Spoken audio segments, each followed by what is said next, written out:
अस्सलाम वालेकुम व्यूवर्स, मेरा नाम है मिर्ज़ा उस्मान। आप देख रहे हैं the excel tube YouTube channel.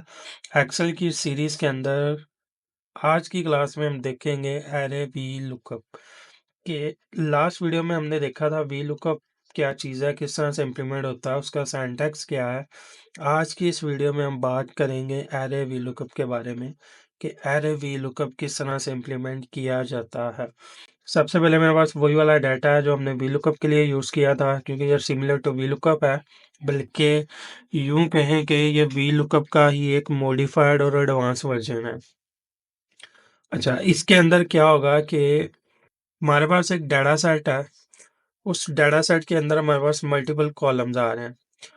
VLOOKUP में हम क्या करते हैं, वन बाय वन उन कॉलम्स को फैच करते हैं। अब अगर मैं मुझे सैलरी भी चाहिए, ठीक है, इसी के अंदर मुझे सैलरी भी चाहिए, तो मुझे क्या करना होगा, 1 2 एंड 3 तीन फार्मूलाज इंप्लीमेंट करने पड़ेंगे for getting these three arguments, these three results के। लेकिन वी जो हमारा V lookup array V lookup है, इसके अंदर हम एक ही फार्मूला इंप्लीमेंट करते हैं और हमें ये सारे result as an output show करवा देता है।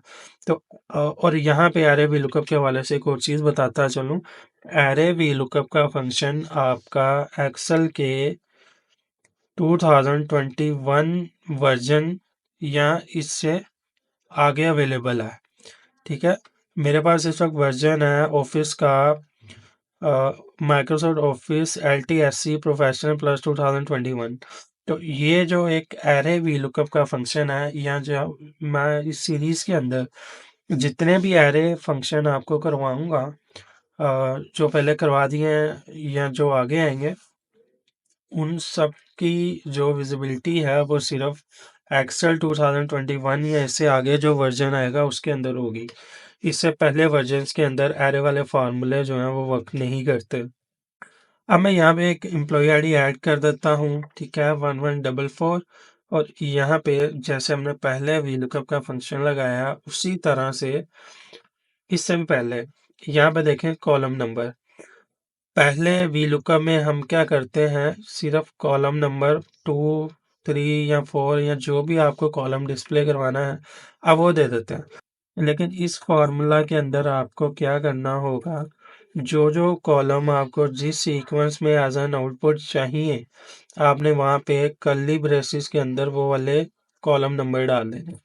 अब अगर मैं यहाँ पे सीक्वेंस देखें, एम्प्लॉय नेम सेकंड नंबर पे है, सैलरी थर्ड पे है, डिपार्टमेंट फोर्थ पे। लेकिन आउटपुट में हमें किस तरह चाहिए, कॉलम सेकंड में एम्प्लॉय नेम, थर्ड में डिपार्टमेंट एंड फोर्थ पे सैलरी चाहिए। तो आपने ये वाला सीक्वेंस यहाँ पे लिखना है। जैसे सबसे पहले आया मेरे पास एम्प्लॉय नेम जो कि सेकंड कॉलम पे है। उसके बाद मुझे चाहिए डिपार्टमेंट, डिपार्टमेंट आपका फोर्थ नंबर पे आ रहा है, तो आप कोमा 4 लिखेंगे।